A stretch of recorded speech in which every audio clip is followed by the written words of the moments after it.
Assalamualaikum warahmatullahi wabarakatuh.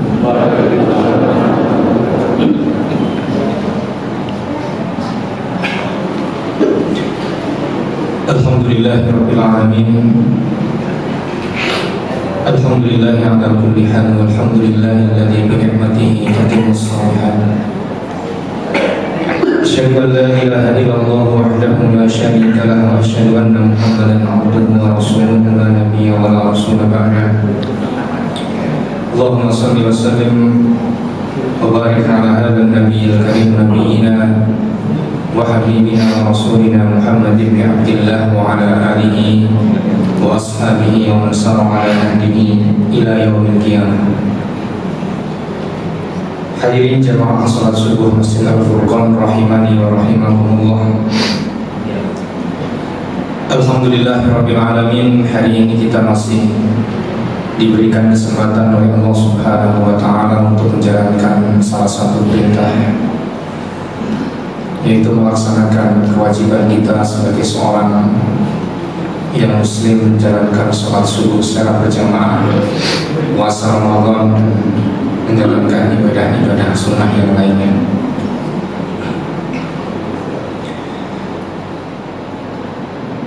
Alhamdulillah, hari ini kita masih bisa melanjutkan ikhtiar kita untuk memperoleh jalan yang mudah menuju surganya Allah Subhanahu wa taala.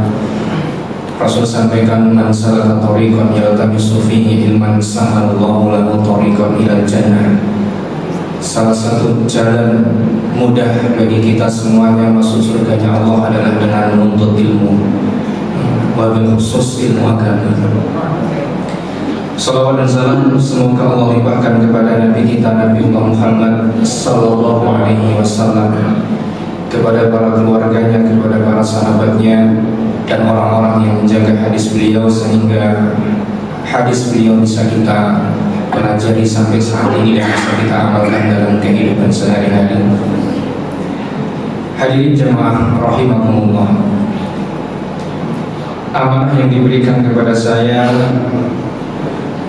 khususnya dari takmir Masjid Al-Furqan adalah bab yang berkenaan dengan akhlak. Mungkin sudah 3 tahun belakangan, 2 tahun sebelumnya kalau tidak salah saya menyampaikan tentang akhlak kepada Allah Subhanahu wa taala. Alhamdulillah, pembahasan itu kemudian sampai pada akhlak kepada Al-Quran dan akhlak kepada Rasulullah Muhammad SAW. Dan sekarang insya Allah kita akan masuk kepada akhlak yang memiliki dimensi yang paling luas, yaitu akhlak kepada makhluknya Allah Subhanahu wa ta'ala. Karena saking luasnya pembahasan akhlak dengan makhluknya Allah Subhanahu wa ta'ala, tentu kita butuh referensi. Dan referensi itu diambil pasti dari Nabi Muhammad sallallahu alaihi wasallam. Karena Rasulullah Muhammad sallallahu alaihi wasallam itu diutus oleh Allah bukan untuk mencerdaskan kehidupan bangsa. Jadi tugas Nabi itu bukan mencerdaskan kehidupan bangsa, tapi tugas Nabi adalah innama bu'ithtu liutammima makarimal akhlaq. Tugas Nabi Muhammad diutus oleh Allah adalah untuk menyempurnakan akhlak, bukan untuk membuat orang Islam semakin pintar. Tidak. Karena semakin tinggi kecerdasan seseorang belum menjamin akhlaknya semakin baik. Maka kalau kita lihat jurusan pendidikan itu, kalau kuliah tidak ada jurusan akhlak, Bapak Ibu. Jurusan hadis ada, jurusan ilmu Al-Quran ada, matematika, IPA ada, tapi jurusan akhlak tidak bisa. Kenapa? Karena tidak ada satupun metode ataupun satupun penelitian yang menjamin, memastikan akhlak seseorang itu baik. Kalau orang pintar matematika ada rumusnya dan dijamin bisa. Tapi kalau orang akhlaknya baik, tidak ada, maka nggak ada kuliah jurusan akhlak. dan menjamin mahasiswa yang lulus S1-nya akhlaknya baik, tidak ada. Hadirin jamaah rahimakumullah, insya Allah di 4 hari ke depan saya hanya akan membahas satu hadis Humairah. Yang hadis ini sudah sangat masyhur di kalangan kita semuanya. Mudah-mudahan nanti sebelum jam 5:30 sudah selesai. Mudah-mudahan panjenengan yang biasa melakukan zikir pagi masih ada kesempatan sebelum zuhur. Nanti kalau saya dapatkan zuhur yang biasanya zikir pagi dan petang, nanti ada waktu yang saya ambil. Jamaah rahimakumullah, hadis yang masyhur yang akan saya bahas hari ini dan 4 hari ke depan, 3 hari ke depan, adalah hadis pertama dalam kitab Bulughul Maram min Adillatil Ahkam, bab tentang adab dan akhlak. Rasulullah SAW mempunyai akhlak yang sangat sempurna, murni sempurna. Rasulullah tidak bisa berbuat salah masalah akhlak karena hidupnya dikontrol oleh Allah Subhanahu wa Ta'ala melalui wahyu dari Al-Quran. Dan Rasulullah SAW hatinya sangat bersih. Maka kalau bab akhlak itu harusnya menjadi bab yang paling panjang di dalam agama Islam. Kita membahas akhlak berarti kita membahas 23 tahun Rasulullah Muhammad SAW. Dan itu mustahil diselesaikan dalam 4 hari. Maka Rasulullah SAW di dalam kitab Bulughul Maram min Adillatil Ahkam, Rasul sampaikan ada pengertian akhlak. Akhlak adalah menunaikan hak orang lain. Pengertiannya simpel tapi dilaksanakannya sulit.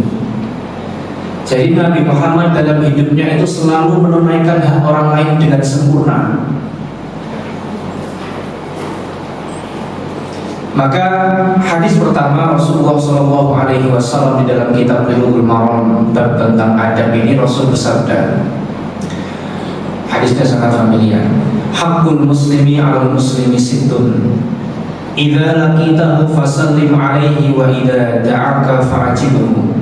Wa idza stansahaka fansahhu wa idza 'atasa fahamidallahu fasabbihhu wa idza marida fa'udhu wa idza mata fatba'hu. Ada Rasul memberikan salah satu bentuk akhlak tertinggi seorang manusia kepada manusia yang lain dalam 6 bentuk. Ya, kalau kita ingin menunaikan hak orang lain secara sempurna, akhlak kita kepada orang lain baik, kita harus menunaikan 6 yang dimaksud oleh Rasulullah SAW. Yang pertama Nabi sampaikan, idza laqitahu fasallim alaihi. Bayangkan ya Bapak Ibu, salam. Nabi Muhammad menyebutkan salam itu merupakan salah satu, bahkan nomor 1 unsur akhlak terbaik di dalam agama Islam kepada manusia. Ya, mungkin kita tidak menyangka ternyata salam itu adalah hal yang sangat baik dan itu bisa menyempurnakan akhlak kita kepada orang lain. Hafal salam ya Pak Ibu? Ini kalimatnya sederhana, tapi ternyata dengan kalimat yang sederhana ini Rasulullah letakkan salam sebagai urutan pertama memenuhi hak orang lain. Yang pertama. Wa idza da'aka fa'ajibhu. Yang kedua adalah ketika orang lain memanggil kita, mengundang kita, kita harus datang kepada orang yang mengundang. Itu akhlak yang mulia. Yang ketiga adalah wa idastansohaka. Apabila ada orang lain yang meminta nasihat kepada kita, kita harus menunaikan atau memberikan nasihat kepada orang yang meminta. Yang keempat, wa idza 'atasa fahamidallahu fasabbihhu.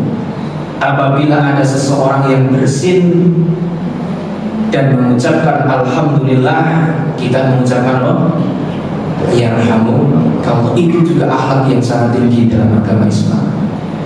Wa idza marida fa'udhu, apabila ada orang yang sakit, yang kelima kita harus menjenguknya. Dan yang keenam, wa idza mata fatba'hu, apabila ada orang Islam yang meninggal dunia, kita harus mengikutinya sampai ke kuburan. Hadirin jamaah rahimahumullah. Yang pertama, idza laqitahu fasallim alaihi. Ketika kita bertemu dengan orang lain, Nabi memerintahkan kalau itu sesama Islam, ucapkanlah salam. Kenapa salam itu bisa dikatakan sebagai akhlak yang terbaik di dalam agama Islam kepada sesama makhluk? Karena salam itu maknanya doa. Dan puncak seseorang, kebaikan seseorang kepada orang lain adalah dia berani dengan ikhlas mendoakan kebaikan untuk orang lain, khususnya yang bukan keluarganya sendiri. Nanti akan ada penjelasannya. Kita awali dengan makna salam. Salam itu kalimat yang sempurna yang diajarkan oleh Nabi. Ini kalimatnya mahdhur. Jadi salam itu kalimatnya mahdhur, tidak bisa diganti dengan kalimat yang lain. Itu sama dengan kalimat syukur. Kalimat syukur itu ya alhamdulillah, tidak bisa diganti dengan terima kasih. Beda, pahalanya beda. Terima kasih ya Allah, tidak. Terima kasih ya Allah dalam Islam itu ya alhamdulillah. Kalimat salam di dalam Islam itu ya assalamualaikum warahmatullahi wabarakatuh. Dan para ulama khususnya mazhab Syafi'i mengatakan cukup dengan mengucapkan assalamualaikum itu sudah mencakup makna salam. Tapi sempurna salam adalah assalamualaikum warahmatullahi wabarakatuh. Yang pertama, salam itu ada 3 unsur doa yang kita berikan kepada orang lain. Yang pertama adalah assalamualaikum. Orang yang salam kepada orang lain, dia secara ikhlas mendoakan orang lain yang disalami itu menjadi orang yang selamat. Selamat dalam hal apa? Dunia dan akhirat.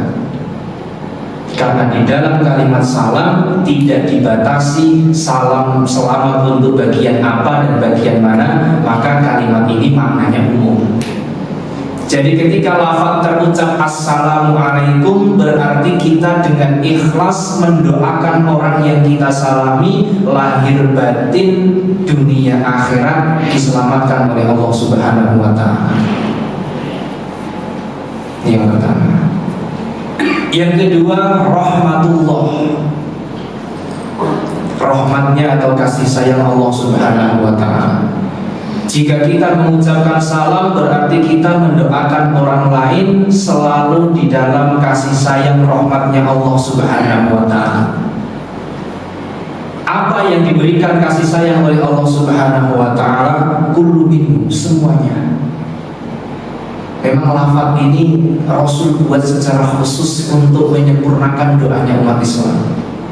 Bayangkan, dunia akhirat didoakan hanya dengan assalamualaikum. Rahmatnya Allah seluruhnya, bahkan kata para ulama, semua yang mengitari orang tersebut masuk di dalam rahmatnya Allah Subhanahu wa ta'ala. Ketika kita mendoakan semoga dia dikasih rahmat oleh Allah Subhanahu wa ta'ala, berarti orang yang dikasih rahmat, keluarganya dirahmati Allah, kendaraannya dirahmati Allah, rumahnya, pekerjaannya dirahmati oleh Allah Subhanahu wa ta'ala. Itulah tingginya makna ucapan salam. Yang terakhir, wa barakatuh. Semoga orang yang kita salami itu mendapatkan keberkahan dari Allah Subhanahu wa ta'ala. Keberkahan itu apa? Imam As-San'ani menyebutkan al-barakatuh hiya ziyadatul khair, aktsarul khair, wa thubutul khair. Ini satu doa salam tapi maknanya sangat mahal sekali. Kalau orang yang kita salami itu diberkahi oleh Allah, berarti orang tersebut aktsarul khair, kebaikannya ditambah banyak oleh Allah Subhanahu wa taala. Kebaikannya jumlahnya banyak. Wa ziyadatul khair, dan selalu ditambah oleh Allah kebaikannya. Wa thubutul khair, dan kebaikan yang ada pada orang yang kita salami tadi itu awet atau langgeng. Jadi keberkahan itu adalah kebaikan yang banyak, terus bertambah dan awet. Hanya ada pada kalimat wa barakatuh. Maka hadirin jamaah sekalian, Rasulullah SAW bersabda, Innal Yahuda qaumu hasadin. Sesungguhnya orang Yahudi itu adalah orang yang punya karakter iri dengki. Jadi kita tidak usah heran kalau Yahudi itu iri dengkinya luar biasa sampai sekarang. Bukan hanya sekarang, 1500 tahun yang lalu Rasul mengatakan orang Yahudi itu kaum hasadin, kaum yang suka iri dengki. Dan Nabi menyampaikan puncak keirian orang Yahudi adalah dia tidak punya kalimat salam dan orang Islam punya salam. Orang Yahudi itu iri, kok ada doa sesempurna Assalamualaikum warahmatullahi wabarakatuh yang dipakai oleh umat Islam. Ya, maka Jabir bin Abdillah mengatakan afsus salam ilal bait. Ketika masuk rumah ada dan tidak keluarga kita, ucapkan salam. Itu tadi pengertian salam. Yang selanjutnya hadirin jamaah sekalian, saya singkat saja. Yang selanjutnya adalah kita akan bahas sedikit tentang hukum salam. Kalimat salam itu memiliki hukum Bapak Ibu. Kita akan bagi dua, hukum mengucapkan salam dan hukum menjawab salam. Hukum mengucapkan salam itu juga ada dua. Yang pertama, mengucapkan salam itu hukumnya sunnah kalau salam itu ditujukan kepada orang muslim. Ya, jadi salam itu ketika mengucapkan hukumnya sunnah. Kepada siapa? Kepada orang muslim. Dan salam itu bisa bermakna hukumnya haram kalau kita ucapkan kepada orang non muslim. Kenapa seperti itu? Apa dalilnya? Rasulullah SAW bersabda, la tabda'us salam bil yahudi. Jangan engkau memulai mengucapkan salam kepada orang Yahudi. Yahudi itu muslim atau non muslim? Non muslim. Maka ulama sepakat bahwasanya tidak boleh mengawali mengucapkan salam kepada orang non muslim. Dengan dalil yang lebih kuat, Rasulullah SAW menjelaskan karena salam itu maknanya doa, meminta keselamatan untuk orang yang kita salami, sedangkan orang non-muslim tidak boleh didoakan selamat dunia dan akhirat. Orang non-muslim juga tidak boleh didoakan mendapat rahmatnya Allah Subhanahu wa ta'ala. Kita saja belum tentu mendapatkan itu, kok kita mendoakan untuk orang non-muslim. Rasulullah SAW pernah ditegur oleh Allah Subhanahu wa ta'ala ketika beliau, dengan kisah yang sangat terkenal, beliau mendoakan salah satu pamannya yang belum beragama Islam, yaitu Abu Thalib, ketika meninggal dunia. Rasul mendoakan Abu Thalib ini supaya diampuni oleh Allah Subhanahu wa ta'ala. Dia meninggalnya non-muslim, tapi Nabi meminta, ya Allah, ini paman yang saya cintai, dia mendukung dakwahnya agama, dia mendukung dakwah saya dan agama Islam. Agama Islam bisa menyebar Mekah Madinah karena jasa Abu Thalib paman saya. Tolong ampuni ya Allah. Ini ditegur oleh Allah Subhanahu wa ta'ala, yang teguran itu diabadikan dalam surat At-Taubah. Maka tidak boleh orang Islam mendoakan rahmatnya Allah kepada non-muslim dan mendoakan supaya non-muslim itu selamat dunia dan akhirat. Maka dengan hal ini ulama sepakat haram hukumnya mengawali mengucapkan salam kepada orang non-muslim. Bagaimana kalau campur? Ini kejadian nih. Biasanya satu majelis ada orang, pernah nih, satu majelis ada orang Islam, ada orang non-muslim. Nah, bagaimana hal itu terjadi? Rasulullah SAW pernah mempunyai momen yang seperti itu. Kita bisa ambil hadis ini sebagai dasar untuk kita. Ketika Rasulullah SAW beliau naik mimbar bersama dengan Usamah bin Zaid. Mohon maaf, naik unta. Ketika Rasul bersama Usamah bin Zaid lewat di kota Madinah, di tengah-tengah pasar, di situ ada orang Yahudi dan ada orang Muslim jadi satu karena aktivitas di pasar nih, muamalah. Rasulullah SAW melihat di situ ada banyak orang Yahudi dan banyak orang Islam kumpul jadi satu. Beliau mengucapkan Assalamualaikum warahmatullahi wabarakatuh. Berarti boleh benar? Boleh. Tapi para ulama memberikan keterangan salam ketika dilakukan untuk komunitas yang di situ ada orang Islam dan non-Muslim, maka harus diniatkan salam kita tujukan untuk orang Muslim. Karena Nabi Muhammad SAW hanya mengucapkan salam selain hal itu untuk orang Muslim saja. Ya, ini kalau satu majelis misalkan memimpin rapat atau kumpulan RT RW yang di situ ada Muslim dan non-Muslim, kita harus memulai mengucapkan salam. Ya, ucapkan salam saja, tapi harus dengan niat kita tujukan doa dalam salam itu untuk orang Muslim. Itu hukum mengucapkan salam. Jadi saya sampaikan lagi, sunnah untuk diucapkan kepada orang Muslim dan jadi haram bila salam itu ditujukan untuk orang non-Muslim, karena tidak ada doa rahmatnya Allah untuk non-Muslim.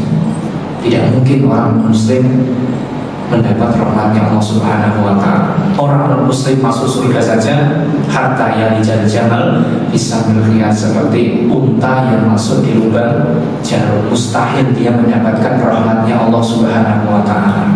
Mustahil dia mendapatkan syafaat dari Allah Subhanahu wa Ta'ala. Di dalam Al-Quran seperti itu. Hadirin jemaah rahimakumullah. Selanjutnya adalah hukum menjawab salam. Hukum menjawab salam ada dua ya jemaah sekalian. Kalau kita sendirian, maka hukum menjawab salam adalah fardu ain. Ya, misalkan ada seorang anak dan seorang bapak, anaknya Assalamualaikum warahmatullahi wabarakatuh, di situ hanya ada bapak saja, maka bapak itu harus menjawab salam seorang anak karena dia terkena hukum fardu ain. Bagaimana kalau orang banyak? Maka hukumnya turun menjadi fardu kifayah. Misalkan fardu kifayah itu kalau sudah diwakilkan, kewajibannya yang lainnya sudah gugur.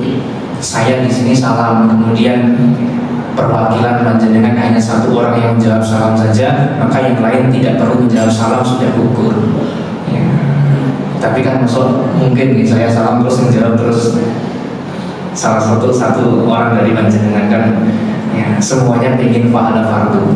Itulah kenapa hadirin jemaah sekalian, menjawab salam itu kata para ulama adalah ibadah dengan hukum wajib termudah dalam agama Islam. Tidak ada ibadah wajib semudah menjawab salam. Dan ibadah wajib itu nilai pahalanya jauh lebih tinggi dari semua ibadah sunnah. Maka sebagian ulama mengatakan kalau menjawab salam itu pahalanya bisa jadi lebih tinggi daripada sholat tahajud. Karena dalam usul fikih disebutkan kalau wajib itu sudah tidak bisa disandingkan dengan yang sunnah. Sholat wajib tidak bisa disamakan dengan sholat sunnah. Sholat tahajud sepanjang malam pun tetap 2 rakaat sholat subuh itu pahalanya jauh lebih besar. Karena pahala wajib tidak bisa disamakan dengan pahala sunnah. Kaidahnya sudah seperti itu rumusnya. Itu hukum menjawab salam. Dan bagaimana kalau kirim salam? Biasanya kita zaman sekarang ya, kalau kita jauh terus titip siapa, saya titip salam untuk ini, titip salam untuk kerabatnya di sini, atau bahkan sekarang ada WhatsApp, jadi tidak begitu berlaku. Ya. Kirim salam itu juga masuk di dalam sunnah mengucapkan salam. Karena Rasulullah SAW dalam hidupnya sering kirim salam kepada orang-orang Muslim yang di tempat jauh. Jadi kirim salam itu juga sunnah. Itu bukan tradisi, tapi itu memang sunnah Nabi Muhammad SAW. Ya, yang jadi persoalan adalah yang sering kita keliru, bagaimana cara menjawab salam kalau dapat kiriman salam. Itu yang biasanya kita sering. Dan ternyata itu juga sudah ada pada hadis Rasulullah Muhammad SAW. Suatu ketika Rasulullah Muhammad SAW itu habis mendapatkan wahyu dari malaikat Jibril. Rasul sering dan bisa melihat malaikat Jibril. Malaikat Jibril itu dalam momen tertentu beliau titip salam kepada istri Nabi Muhammad tercinta Aisyah radhiyallahu anha. Jadi Nabi Muhammad menjadi orang yang dititipi salam. Salamnya dari sinten? Malaikat Jibril. Luar biasa nih, ada orang yang mendapat salam dari malaikat Jibril, dan hadisnya sahih. Malaikat Jibril titip salam kepada Aisyah radhiyallahu anha, dan yang membawa salam adalah Rasulullah Muhammad sallallahu alaihi wasallam. Dalam singkat cerita Nabi mengatakan, di dekat saya ini ada malaikat Jibril. Karena dia terhalang dan tidak bisa, Aisyah tidak bisa melihat malaikat Jibril, maka malaikat Jibril kirim salam kepada Aisyah, sampaikan salam saya untuk Aisyah. Nabi menyampaikan, Aisyah dapat salam dari siapa? Malaikat Jibril. Kalau kita dari malaikat Jibril,